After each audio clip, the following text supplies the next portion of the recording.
Ladies and gentlemen, welcome. You're watching the interview.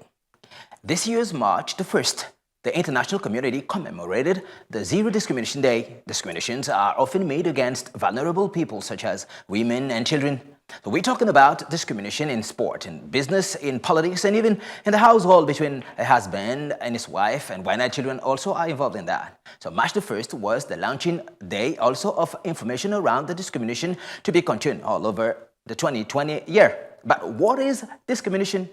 How can we achieve zero discrimination? These are the questions to be answered today by our guest, who is Dr. Françoise NDAYICHIMIYE, representative of UNAIDS in Gabon. Hello, madam, and welcome. Hello. We're very happy having you here. Me too. As long as it's the second time. Yes, it is. All right, okay.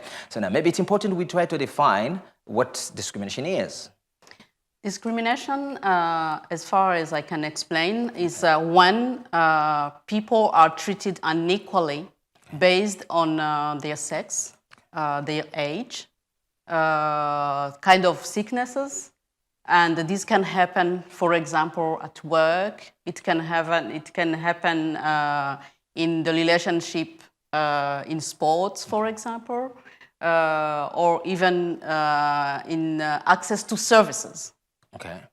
And well, depending on all those, let's say, why not say forms, depending on those forms of discrimination, what can be the consequences of somebody, who is discriminated within the community? When somebody is discriminated, let's talk, for example, if it is about, here we are talking about women and girls, yeah. but they will feel uncomfortable in their way. For example, they will not seek for services, or otherwise they can go and seek for services and they don't access to them. And this can even accelerate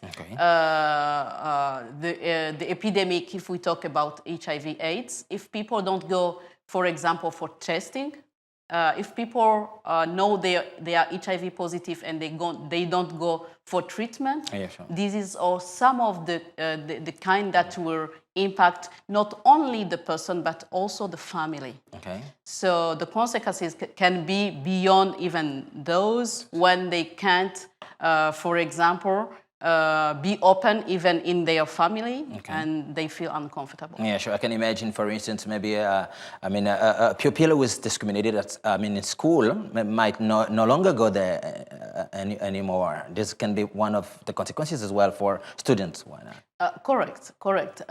Sometimes it can be even people who are not living with HIV, but who has their parent living with HIV.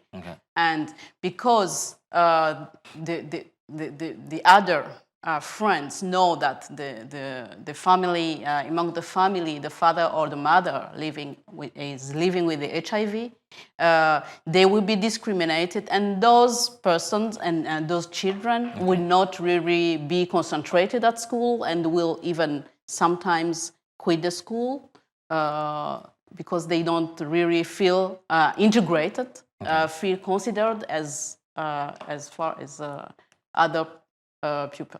All right. So, based on your observation, who you think between men and women is more likely to discriminate the other in the community? In the community, I think women and girls are more discriminated compared to men. But is it a discrimination? From a woman to another woman, or from men to women? Women?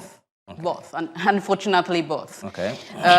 The discrimination is not that the man will be discriminated, only the woman, but sometimes it is the women themselves who discriminated other women based on their the way they see. It can be even related to the economical status. It can be to the sexual orientation. It can be based on the social category. And this kind of discrimination, when it became, and for example, for some people, they cannot even access to services, and those who will be discriminating them, they will be some of the time women. Another example is one woman living with HIV is pregnant, and from another services they will ask him to stop the pregnancies. That was in the past, but even now there are some recommendation. There are some service providers who still recommend, who still think that a woman who is pregnant and living with HIV cannot have a healthy baby. And we know that scientifically today that they can have a healthy baby. Oh, that's okay. Now, I wish we could talk a little bit about, Gabon. All right, we can notice that in Gabon, women are most of the time found in many decision-making spheres. You think in Gabon we can talk about? Does the word discrimination have, its place in Gabon environment, whether in politics or in other why not sectors? There is 2.5 years that I'm in Gabon, and I'm not Gabonese. I understand. I'm not sure that I'm the best place to respond to that question, but I can try. Okay, let's go then. But I can try. Okay, thanks a lot. If we see how the Gabonese are, I think that the women have this kind of, I can say that they have the emancipation of the women.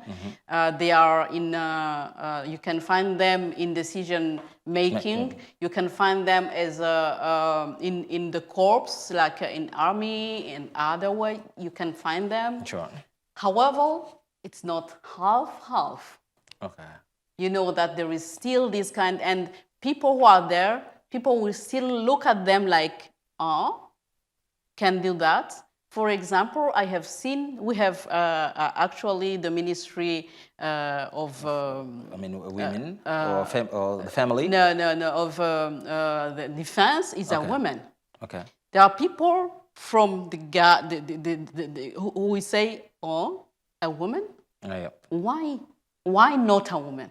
Okay. They feel that it's different, but she's able to do so. Okay. And she can be doing even better work than a man. Do you agree that, most of the time people think that women always do better work than men. Do you agree with that? You as a lady? Can you? I will agree. I think that in most of the time, women do better work than men. And yes, but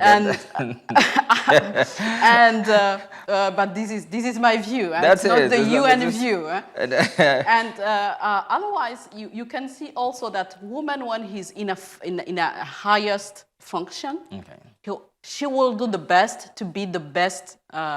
She will do more effort to make it happen. We know that collectively, women to be really considered as a good professional, she has to do double or even triple effort to show that I can. Because people will say, that woman, can she? That is when the starting of the discrimination starts. Because they will hesitate to bring women to certain functions. But when you are in that function, then you will say, yes, I can, and I can show that I can. Okay.